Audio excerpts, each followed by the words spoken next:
When was Union Chandlery established? Funny story actually. They opened the same week I was born, back in March of '77, and so we're going now for 44 years, and we celebrated our 48th birthday together actually 4 years ago. So yeah. So they can never forget your birthday, can they? No. So when I'm 50, they're 50, and when they're 60, I'm 60, that kind of way. So that's what we're heading for. You've been in many forms. I mean, this location is fantastic and so easy to access here just outside Cork City, which is marvellous. And tell me, how long have you been working here? I'm here since, I'm here 29 years. I started when I was about 15, left school, and started in the warehouse, started doing some packing boxes and general small jobs like that, and moved my way through the ranks and became managing director, took over managing director 2 years ago.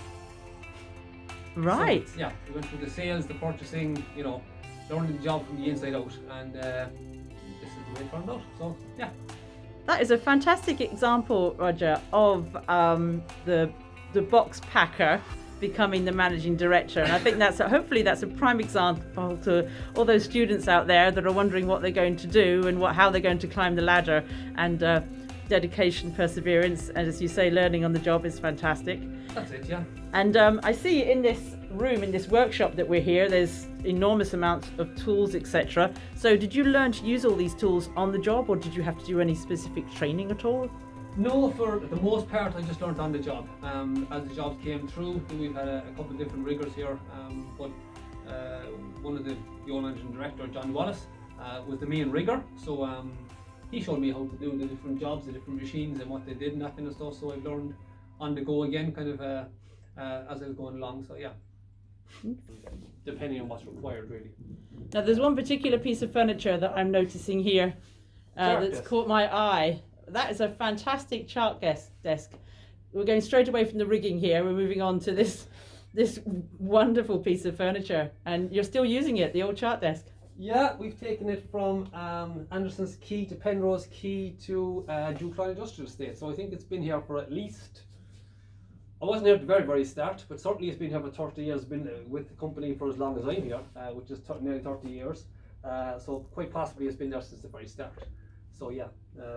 That's beautiful. 40 odd years in the making. So. Beautiful. They don't make them like they used to, huh? No. And tell me, there are so many different types of jobs within rigging. I've noticed out there on the architectural landscape, there's an awful lot of what I would call nautical rigging in architecture. So I can see the demand in your job role probably changing. Could you give a rough idea of what, let's say, ratio of, let's say, nautical rigging, real nautical rigging for boats compared with nautical rigging for architectural projects within your workshop? Well, from a monetary value, it's probably 50-50 for ourselves for the last few years. That's because the nautical jobs are much less wires involved in them and smaller jobs really, where you'd have maybe 6 or 7 wires on a yacht rig. There could be 50 or 60 wires on an architectural job for a business or even domestic kind of home use. So yeah, that's the way it works out then, kind of 50-50. That becomes very complex, doesn't it? From an architectural point of view, are there any projects that you've worked on recently that that you've enjoyed? Recently in the last 6 months we've done the Shannon Foynes Yacht Club has expanded all their area outside the yacht club itself.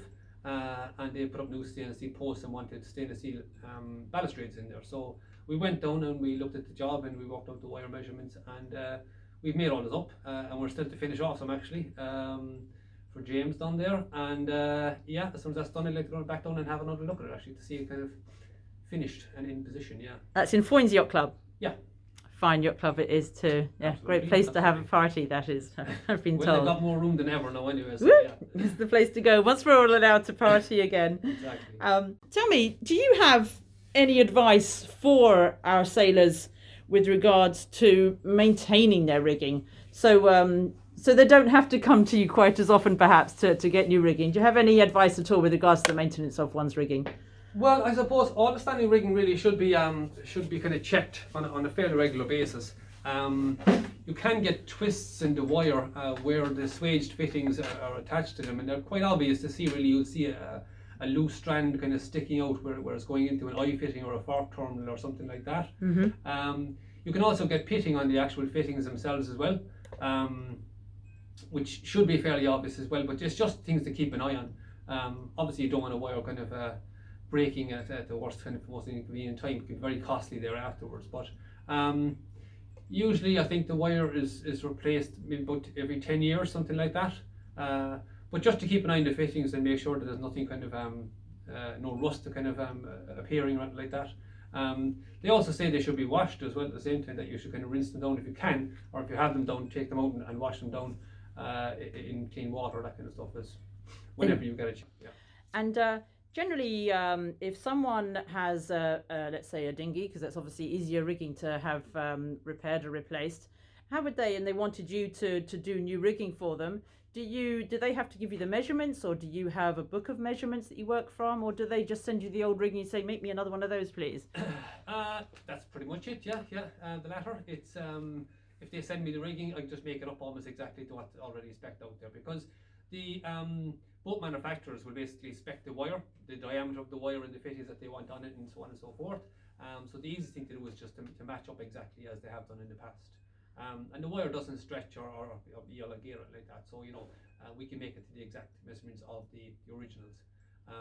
That's the easiest thing for us, because we get the chance to check the different fittings that are each on each end and that kind of stuff as well. And there's different threads, as in imperial and metric, when you're coming into rigging screws and stuff. So yeah, it's the easiest thing to do is just to make the same if we have the wire in hand. But we can make it to whatever specifications you require as well. Thank you. Bespoke things from people just coming up with all different types of jobs for different stuff that we have, So. And do you find that interesting? Yeah, there's a nice challenge. Something a bit different. Always different, yeah. And are there any jobs that you find most challenging when you're working? No, the most when I'm working with wire, the hardest thing is probably just figuring out the thread sizes between metric and imperial and that kind of stuff when you're making them for different rigging screws.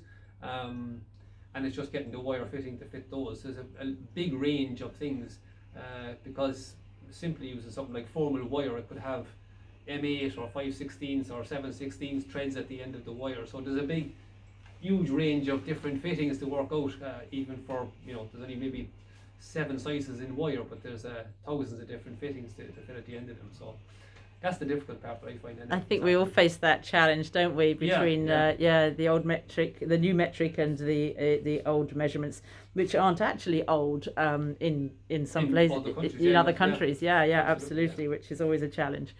Right. Well, thank you so much for letting us come into your workshop today. I don't want to delay you working, so I'm going to hide in the corner and I'm going to watch you work, if you don't mind. That should be fine. Thank you very much.